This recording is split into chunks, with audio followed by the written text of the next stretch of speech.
বিশ্ববিখ্যাত ফতোয়ার কিতাব ফতোয়া শামী খুব সম্ভব প্রথম খণ্ডের মধ্যে লেখা আছে, ফতোয়া শামী এই পৃথিবীর মধ্যে যারা নিজেদেরকে মুফতি দাবি করেন, যারা বলেন আমি মুফতি সাহেব, বাংলাদেশি মুফতির অভাব নাই, অবগাতি নেই, মুফতির শেষ নাই। মুফতি হওয়ার যোগ্যতা থাকুক বা না থাকুক, নামের আগে মুফতি দিয়া দিছে জনগণের সাড়া পাওয়ার জন্য, ঠিক কিনা বলেন? কিন্তু যারা সত্যিকারের মুফতি, তারা ফতোয়া শামী তারা মুফতি হইতে পারে না। ফতোয়া শামী পড়তে হয়, ওই ফতোয়া শামীর মধ্যে লেখা আছে ইন্না ইস্তিবা আল্লাহ বিনাই হারামুন ওয়া তালাজ্জুজ বিহা কুফরুন ওয়াল জুলুস ফিহা ফিসকুন। আল্লামা ইবনে আব্দুল শামী তিনি বলতেছেন, জগতের মানুষেরা, ও মুসলমানেরা, আল্লাহর বান্দা নবীর প্রেমিক আশিকেরা, ইন্না ইস্তিমাআল বিনাই হারামুন, গান শোনা হারাম। গান শোনা কি? এটা কোন গান শোনা হারাম? যে গান শুনলে অন্তরে গুনাহ তৈরি হয়, যে গান শুনলে অন্তর নষ্ট হয়ে যায়, নামাজের মধ্যে মজা আসে না, জিকির করতে ভালো লাগে না। আমাকে আপনাদের বরকতে ঢাকা রায়ের বাগে বাইতুর রশিদ জামি মসজিদের খতিব আল্লাহ আমাকে কবুল করেছেন।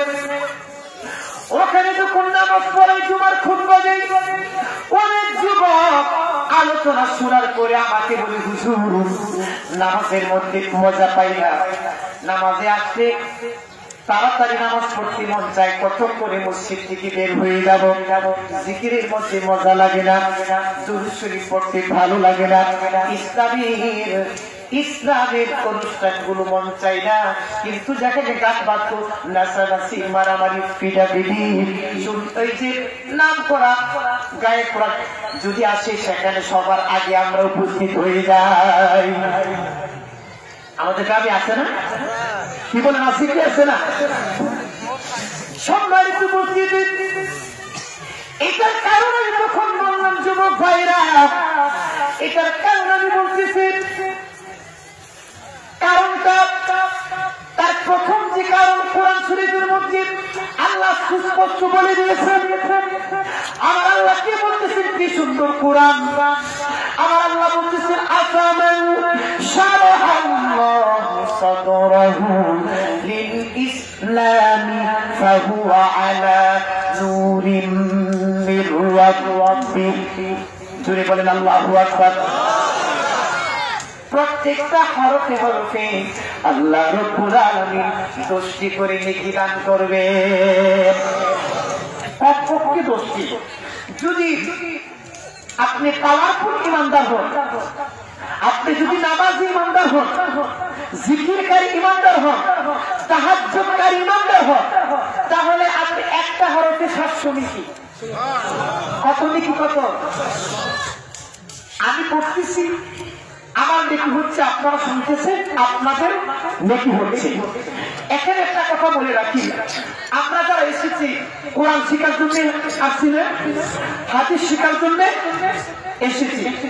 আমার নবী বলছেন, মিসকাত শরীফ কিতাবুল ইলম হাদিস, মান খারাজা ফি তালাবিল ইলমি ফাহুয়া ফি সাবিলিল্লাহি হাত্তা ইয়ারজিআ। আমার নবী বলেছেন, কোরআন হাদিস শিখার জন্য যদি কেউ কোরআনের মাহফিলে আসে, হাদিসের দর্শে আসে, যতক্ষণ পর্যন্ত কোরআন হাদিসের মাহফিলে থাকবে, এই সময়ের মধ্যে যদি মালাকুল মউত আজরাইল চলে আসে, তার মৃত্যু হয়ে যায়, ওই ব্যক্তির আমল নামে শহীদের মৃত্যু লেখা হবে। আল্লাহু আকবার।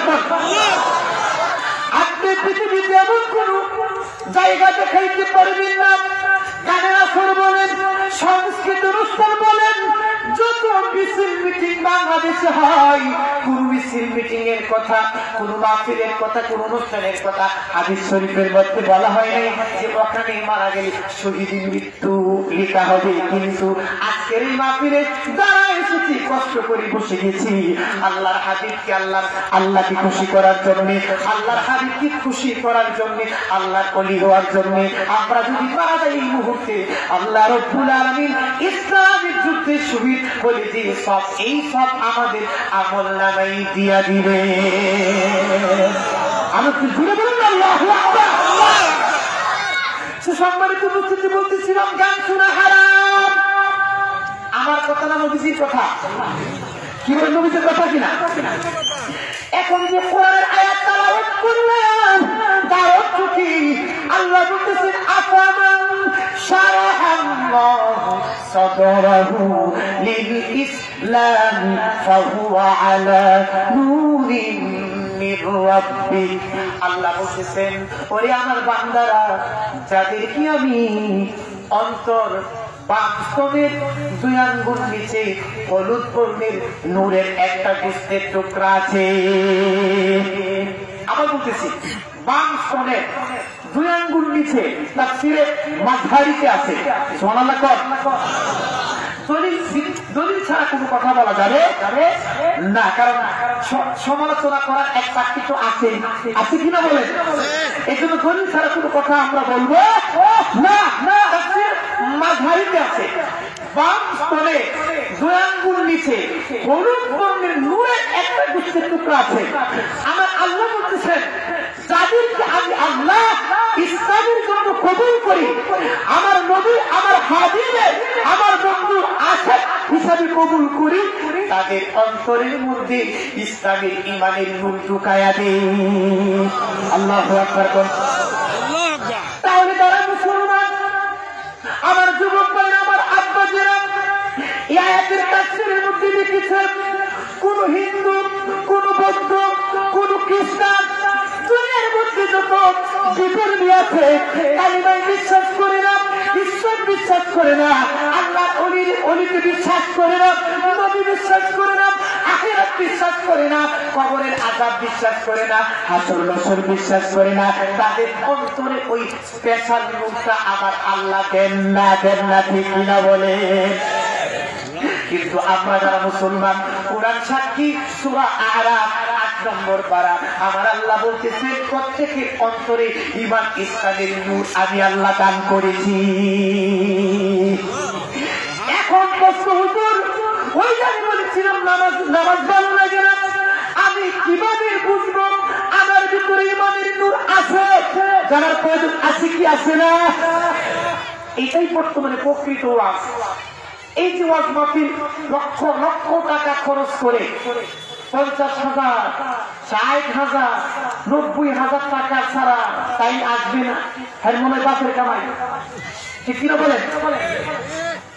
এই সমস্ত অতিরিক্ত কন্ট্যাক্ট যারা করে, যে সমস্ত বক্তা, তাদেরকে আমি পছন্দ করি, আমি বিশ্বাস করি এই সমস্ত বক্তাদের ওয়াজে কোনো তাসির হয় না। আমল আপনি বক্তা ওয়াজ মাহফিল কেন? ওয়াজ মাহফিল হচ্ছে মানুষকে আল্লাহর পথে আনা। একটা মানুষ গুনার সাগরে হাবুডুবু খাচ্ছে, মানুষটা নামাজ পড়তেছে না, রোজা রাখতেছে না, হজের উপযুক্ত হজ করতেছে না, আল্লাহর নবীর নামের জিকির করতেছে না, এই মানুষটা জাহান্নামের পথে আছে, মুসলমান হওয়া কিন্তু জাহান্নামে চলে যাবে। এই মানুষটাকে আল্লাহর পথে আনা, ঈমানের নূর, ইসলামের নূর অন্তরের মধ্যে ঢুকিয়ে দেওয়া, আশিক রাসূল হিসাবে অন্ধকার কবরে দেওয়া একটা প্রস্তুতি, একটা সিস্টেম বলি দেওয়ার নামই তো ওয়াজ মাহফিল। ঠিক কিনা বলেন? কথা বলেন ঠিক কিনা? কিন্তু ওয়াজ মাহফিল গুলোতে কি হয়? সবচেয়ে শুধু বক্তার দোষ তা না, আপনাদেরও দোষ কম। আপনারা শুধু শুনেন কোন বক্তার কি সুর আছে, কোন বক্তার কি সুর আছে, কি কামে ও গো বুলাহারে, এই আদি যাবি ভঙ্গি টঙ্গি যে সমস্ত বক্তা করতে পারে, সেদেরকে আপনারা বেশি পছন্দ করেন, আমি জানি। ঠিক কিনা বলেন? এই জন্যে আজকের এই মাহফিলটা একটা হেদায়াতের মাহফিল। ঠিক কিনা বলেন? আল্লাহ ওদের স্মরণে মাহফিল আপনারা হেমবিলে দেখছেন না, খানকায় আক্তার হুসাইন রহমতুল্লাহ আলাইহি। আজকে যে আল্লাহ ওলির স্মরণে মাহফিল, ওনার নাম কি? রসুলপুরে মরহুম হুজুর কেবলা আক্তার হুসাইন